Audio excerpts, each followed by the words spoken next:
बिस्मिल्लाहिर्रहमानिर्रहीम। सूरह निसा की आयत नंबर 171 का तर्जुमा और तफसीर आपके साथ बयान करूँगी। और ये आयत तो बाज़ाहिर यहूदियों के बारे में है, लेकिन उनके करतूतों को मद्देनज़र रखते हुए जो हुक्म हमें इसमें मिला है वो नबी करीम सल्लल्लाहु अलैहि वसल्लम की अहादीस शरीफ यहाँ पर मौजूद है, वो मैं आपके साथ बयान करती हूँ। औज़ु बिल्लाहि मिनश शैतानिर रजीम, बिस्मिल्लाहिर्रहमानिर्रहीम। ए अहले किताब, ना गल्व करो अपने दीन में और ना कहो अल्लाह ताला के मुतल्लिक बात सिवाय सच के। बेशक मसीह अलैहिस्सलाम तो सिर्फ अल्लाह के रसूल हैं और उसका कलमा जिसे अल्लाह ने पहुंचाया था मरियम की तरफ और एक रूह थी उसकी तरफ से। बस ईमान लाओ अल्लाह और उसके रसूलों पर और ना कहो कि तीन खुदा हैं, बाज आ जाओ। ऐसा करने से ये बेहतर है तुम्हारे लिए। बेशक तो मबूद वाहिद ही है, पाक है वो इससे कि हो उसका कोई लड़का। उसी का मुल्क है जो कुछ आसमानों और जो कुछ ज़मीन में है, और काफ़ी है अल्लाह ताला कारसाज। यकीनन बेशक अल्लाह ताला ने यहाँ पर अहले किताब के बारे में हमें बताया है, उनको मना किया है कि तीन खुदा हैं या ईसा नाउज़ुबिल्लाह अल्लाह का बेटा है। अल्लाह के आगे अल्लाह ताला का ही है जो कुछ आसमानों और जो कुछ ज़मीन में है, और इनके दरमियान जो कुछ है सब कुछ अल्लाह ताला का ही है। अल्लाह ताला की ज़ात के मुतालिक, अल्लाह ताला की सिफ़ात के मुतालिक जिस तरह के एक गिरोह हम में से कहता है कि फ़लाँ अल्लाह के आगे हमारे सिफारशी हैं, ऐसा कुछ नहीं है। उस सारे पूरा कुरान करीम सिर्फ इस चीज़ से भरा हुआ है। बार बार हर पारे में, हर सूरत में ये आता है, शिरक ना करो, अल्लाह के साथ किसी दूसरे को ना पुकारो। तो ये मालूम तो अल्लाह ताला की ज़ाते ग्रामी, अल्लाह ताला की ज़ाते मुक़द्दस के साथ शिरक करते हैं और कहते हैं कि अल्लाह की औलाद है, नाउज़ुबिल्लाह। इसलिए अल्लाह ताला ने उनके यहाँ पर उनकी तकज़ीब फरमाई है और फरमाया है कि बाज़ आ जाओ, ये तुम्हारे लिए बेहतर है। हज़रत ईसा अलैहिस्सलाम को इनके दर्जे से, इनके मर्तबे से यानी कि वो रसूल हैं, नबी हैं अलैहिस्सलाम, तो उनको इन्होंने बढ़ा चढ़ा कर इस कदर बना दिया, इनके हवारियों ने और इनके पादरियों ने। अच्छा, एक बात ज़रा अपने जहन से सोचिएगा, मैं नहीं बताऊंगी। सोचिएगा कि ये पादरी और हवारी जो अल्लाह ताला के आगे सिफारशी बने हुए हैं, क्या किस वजह से ये अल्लाह ताला के सिफारशी बने हुए हैं? इनके पास ऐसी कौन सी चीज़ है?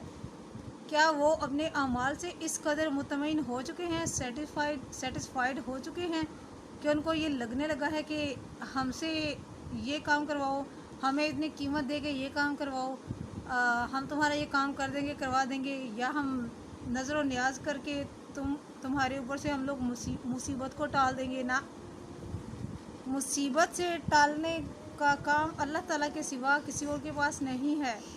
हमने करना क्या होता है, सिर्फ इस्तग़फ़ार करनी होती है, सम टाइम सदका देना होता है हमें, और ये हमारी अपनी ही इसमें फ़ायदा होता है। चाहे हम नमाज से अल्लाह ताला से इस्तग़फ़ार करते हैं या हम सदका व खैरात से करते हैं, इसमें हमारा ही फ़ायदा होता है। और एक तो अल्लाह ताला हमें दुनिया में ही सिला दे देता है कि हम लोग अल्लाह की राह में सदका करते हैं, खैरात करते हैं, अल्लाह ताला 700 गुना ज़्यादा, बल्कि इससे भी बढ़ा चढ़ा कर अल्लाह ताला हमें वो वापस लौटा देता है। एक तो हमारी ये बहुत बड़ी नेकी भी हो जाएगी और हमें उससे 700 गुना ज़्यादा माल भी मिल जाएगा। ये दीन है जो छुपाया जा रहा है। पता नहीं सब लोग कुरान का सहारा क्यों नहीं लेते। हज़रत ईसा के मुताबिन और हवारियों के बारे में इंतहाई गुल्फ से काम लिया करते थे, हत्ता कि इनको गुनाहों से मासूम जानने लगे और आंखें बंद करके जो कुछ इनके हवारी और इनके पादरी इनको कहा करते थे, वो जैसा कि मैंने आपको भी बताया कि ये हमें दो तो हम तुम्हारा काम कर देंगे, या ये इतनी नज़र न्याज करो तुम्हारा काम हो जाएगा, ये सारा कुछ। तो हम में से ऐसे कौन से हैं, ज़रा गौर कीजिए। सूरत तौबा की आयत नंबर 31 में है, इन्होंने बना लिया अपने पादरियों और रहबों को परवरदिगार अल्लाह को छोड़कर, नाउज़ुबिल्लाह। सैयदना हज़रत उमर रज़ी अल्लाह ताला अन्हो बयान करते हैं, रसूल अकरम सल्लल्लाहु अलैहि वसल्लम ने इरशाद फरमाया کہ مجھے اس طرح نہ بڑھانا جس طرح نصارہ نے عیسیٰ بن مریم کو بڑھایا، میں تو محض اللہ کا ایک بندہ ہوں، میری طرف وہی اترتی ہے، مجھے وہ والا مقام نہ دینا جو اہل کتاب نے عیسیٰ علیہ السلام بن مریم کو دیا، میں اللہ کا نبی ہوں۔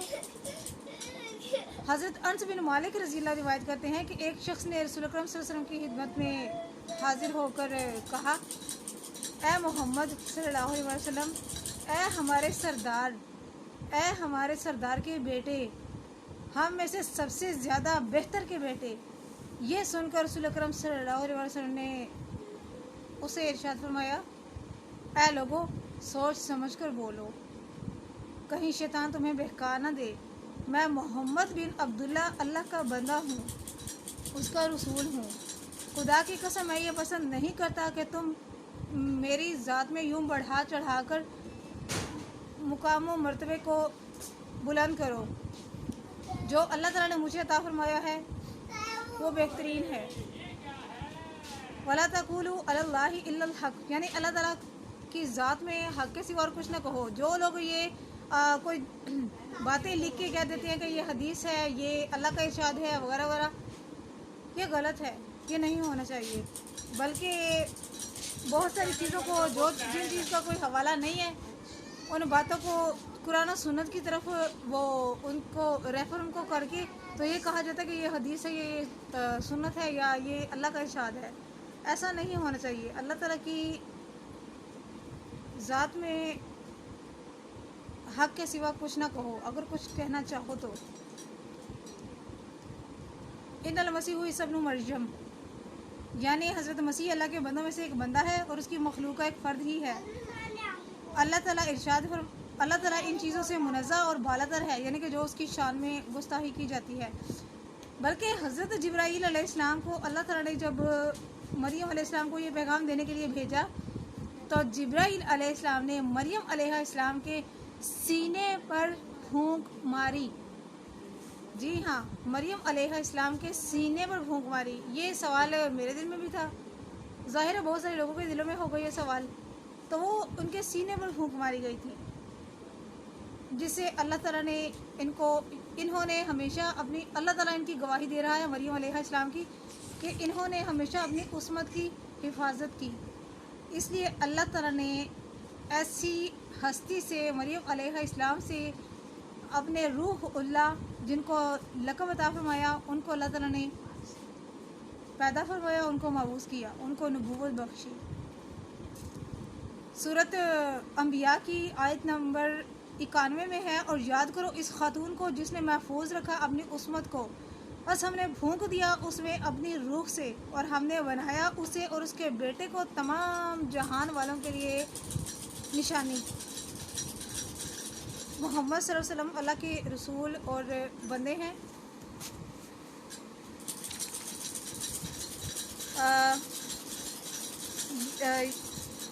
یہ جو ہے نا اہل کتاب، ان کے گروہوں میں سے نا اس طرح کا ہے، یہ بڑا انٹرسٹنگ ٹاپک ہے۔ آج کی ویڈیو کو میں یہیں پر ختم کرتی ہوں، کوئی 2-4 منٹ کی اور رہ گئی ہے تفسیر، وہ میں انشاءاللہ کروں گی آپ کے ساتھ بیان کل۔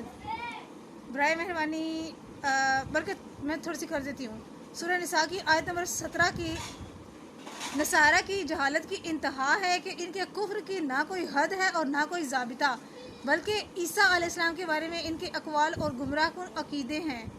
بعض تو آپ کو الہہ سمجھتے ہیں، بعض اللہ کا شریک اور بعض اللہ کا بیٹا۔ اس طرح ان کے مختلف گروہ اور ان کی مختلف آراء ہیں۔